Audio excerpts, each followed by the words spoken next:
tek lang. Huwag init! Hindi pwedeng ganda lang. Kailangan masarap ang lasa sa loob.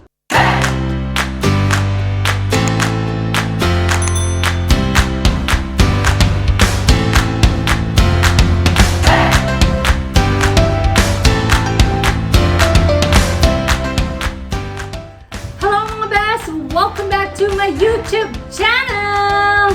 At, nakikita niyo ba nakikita ko? Yes, this is a freshly baked ube cheese pandesal. Medyo late na ako sa trend na to kasi this trended mga 2 months o 3 months ago pa. Pero, this is a keto version, guys! Matagal ko na itong gustong subukan. Sabi din ng sister-in-law ko, subukan ko. So sabi ko, sige, I need to know magta-try ng keto or low carb version. Kung ang pag-uusapan is yung regular, the normal ube cheese pandesal version, I would recommend yung recipe ng Rich Sea Kitchen. Napakasarap, best. Kaya lang, naka-low carb diet kasi ako. So sa mga low carb or keto diet dyan, this is your way to go, friend! Ha? At I'm gonna open one for you and then papakita ko na sa inyo kung paano ko to ginawa. Napakasimple lang, best. But, let me try one first. Tek lang.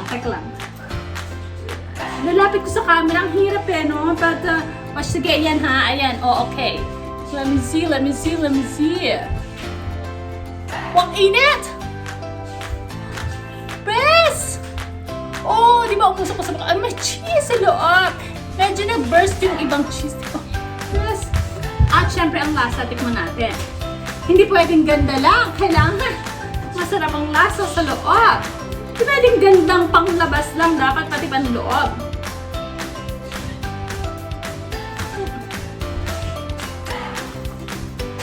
This is so far the closest to the taste na pandesal na keto or low carb version. Nag-take mo pa. Besa, sige, so much for this. Kailangan nyo nang makita kung paano ito ginawa.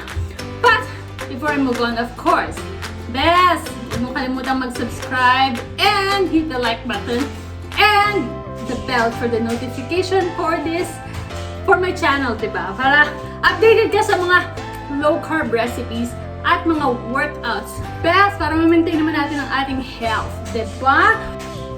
Sarap nyo sa kape, best. O sige na, panoorin nyo na ito. Mag-enjoy muna ako ng aking pandesal.